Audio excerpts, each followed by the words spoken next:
সংবাদ সবাইকে স্বাগত জানাচ্ছি আমি ফিরোজ তোহা। শুরুতে সংবাদ শিরোনাম। বাংলাদেশের গুরুত্বপূর্ণ আপডেট সংবাদে আপনাকে স্বাগত। শুরুতে সংবাদ শিরোনাম, পরে বিস্তারিত। আওয়ামী লীগের মাথার উপর আজরাইল ঘুরছে, বলছেন বিএনপির মহাসচিব মির্জা ফখরুল ইসলাম আলমগীর। এরপর জানিয়ে দিব, শেখ হাসিনার পরামর্শ নিয়ে নরেন্দ্র মোদী ফের ক্ষমতা আসবে, বলছেন বিএনপির জাতীয় স্থায়ী কমিটির সদস্য গয়েশ্বরচন্দ্র রায়। জানিয়ে দিব, আবহাওয়া স্বাভাবিক হলে ক্ষতিগ্রস্ত এলাকায় যাবেন প্রধানমন্ত্রী শেখ হাসিনা, জানালেন আওয়ামী লীগের সাধারণ সম্পাদক এবং সড়ক পরিবহন ও সেতুমন্ত্রী ওবায়দুল কাদের। এদিকে আওয়ামী লীগ নেতাকে কুপিয়ে হত্যা। নরসিংদীতে ভাইস চেয়ারম্যান প্রার্থী সুমন হত্যাকাণ্ডের রেশ কাটতে না কাটতেই সাবেক ইউপি চেয়ারম্যান এবং ইউনিয়ন আওয়ামী লীগের সাধারণ সম্পাদক মাহবুব হাসান 40কে গুলি এবং কুপিয়ে হত্যা করেছে দুর্বৃত্তরা। এদিকে পৌর মেয়রকে মারধরের ঘটনায় সাবেক ভাইস চেয়ারম্যান গ্রেপ্তার। সিরাজগঞ্জের বেলকুচি পৌর মেয়র সাজ্জাদুল হক রেজা এবং তার ছেলেসহ সমর্থকদের মারধরের ঘটনায় উপজেলা পরিষদের সাবেক ভাইস চেয়ারম্যান ইউসুফ আলীকে গ্রেপ্তার করেছে পুলিশ। এবং সর্বশেষ জানিয়ে দিব, ফিলিস্তিনকে স্বীকৃতি দিতে প্রস্তুত ফ্রান্স। তবে ফরাসি প্রেসিডেন্ট ইমানুয়েল ম্যাক্রো বলেছেন ফিলিস্তিনকে রাষ্ট্র হিসেবে স্বীকৃতি দিতে সম্পূর্ণ প্রস্তুত রয়েছে ফ্রান্স, তবে সেটি অবশ্যই একটি উপযোগী মুহূর্ত হতে হবে। মঙ্গলবার জার্মানিতে জার্মান চ্যান্সেলর ওলাফ স্কলজের সাথে এক যৌথ সংবাদ সম্মেলনে ইমানুয়েল ম্যাক্রো এসব কথা জানিয়েছেন। ফরাসি প্রেসিডেন্ট বলেন, ফ্রান্সের জন্য কোনো লুকোচুরি নেই। একটি স্বাধীন রাষ্ট্র হিসেবে ফিলিস্তিনকে স্বীকৃতি দিতে সম্পূর্ণরূপে প্রস্তুত রয়েছে ফ্রান্স। প্রিয় দর্শক, এতক্ষণ শুনছিলেন সংবাদ শিরোনাম, এবারে বিস্তারিত।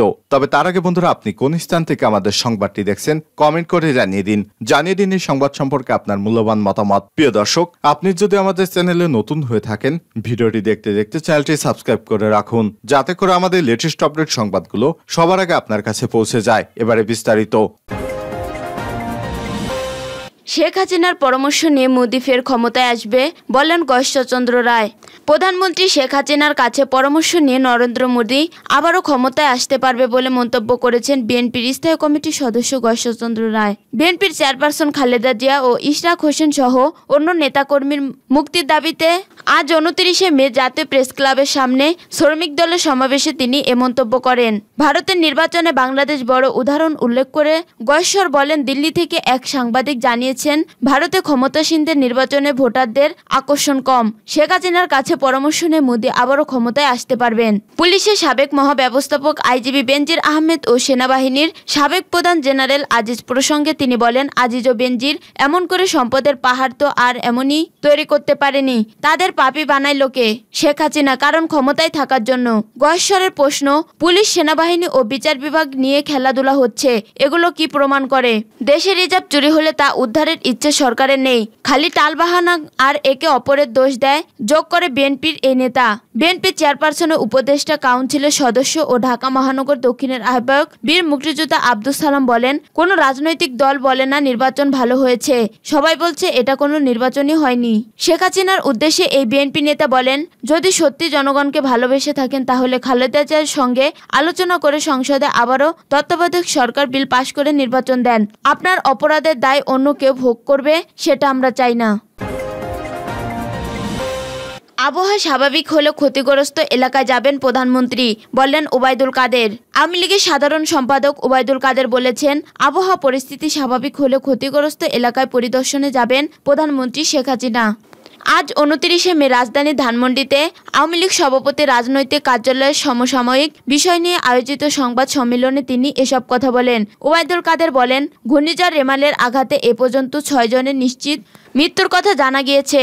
উপকূলে অনেক বেশি জলোচ্ছ্বাস হয়েছে, ঘরবাড়ি অবকাঠামোর ব্যাপক ক্ষয়ক্ষতি হয়েছে। জনপ্রতিনিধি ও আওয়ামী লীগের নেতাকর্মীদের জনগণের পাশে থাকার নির্দেশ দেওয়া হয়েছে।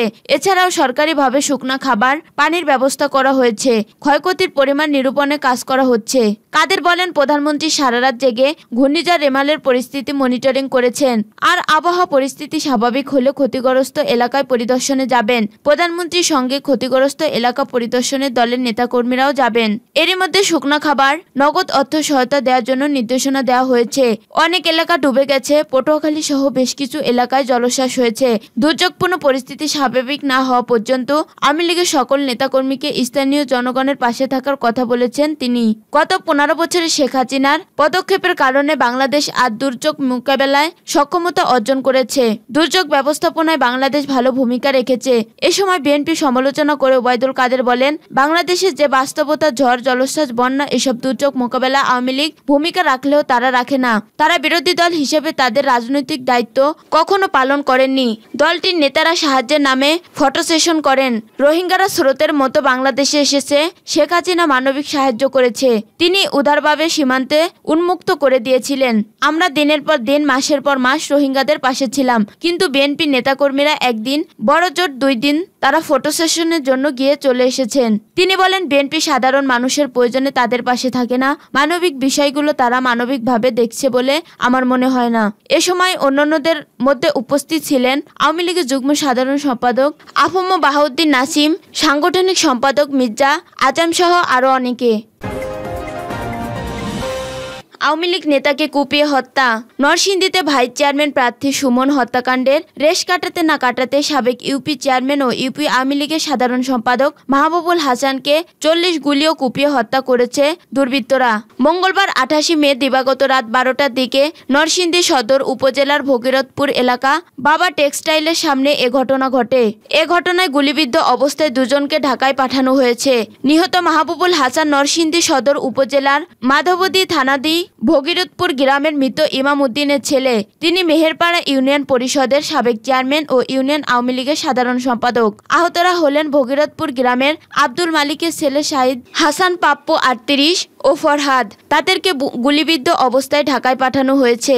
জানা যায়, মাহবুবুল হাসান ইউনিয়ন ছাত্রলীগের সাধারণ সম্পাদক ছিলেন। পরবর্তীতে ইউনিয়ন আওয়ামী লীগের সাধারণ সম্পাদকে নির্বাচিত হন। তিনি 2016 সালে সর্বকনিষ্ঠ জনপ্রতিনিধি হিসেবে মেহেরপাড়া ইউনিয়নের চেয়ারম্যান নির্বাচিত হন। কিন্তু গত ইউপি চেয়ারম্যানে মেহেরপাড়া ইউনিয়ন যুবলীগের যুগ্ম আহ্বায়ক আজহার অমিত প্রান্তের নিকটে দলীয় মনোনয়ন হারিয়ে চেয়ারম্যান পদ থেকে ছিটকে পড়েন। তবে জাতীয় সংসদ নির্বাচন ও উপজেলা পরিষদ নির্বাচনে দলীয় প্রার্থীদের বিজয় করতে ভূমিকা রাখেন তিনি। নরসিংদী সদর মডেল থানার ভারপ্রাপ্ত কর্মকর্তা ওসি তানভীর আহমেদ বলেন, সাবেক চেয়ারম্যান হত্যার পর পুলিশ ঘটনা তদন্তের পাশাপাশি অপরাধীদের ধরতে তৎপরতা চালাচ্ছে। পরবর্তী আইন শৃঙ্খলা পরিস্থিতি স্বাভাবিক রাখতে এলাকায় অতিরিক্ত পুলিশ মোতায়েন রয়েছে। ফিলিস্তিনিকে স্বীকৃতি দিতে প্রস্তুত ফ্রান্সও। তবে ফরাসি প্রেসিডেন্ট ইমানুয়েল ম্যাক্রো বলেছেন, ফিলিস্তিনিকে রাষ্ট্র হিসেবে স্বীকৃতি দিতে সম্পূর্ণ প্রস্তুত ফ্রান্স। তবে সেটি অবশ্যই একটি উপযোগী মুহূর্ত হতে হবে।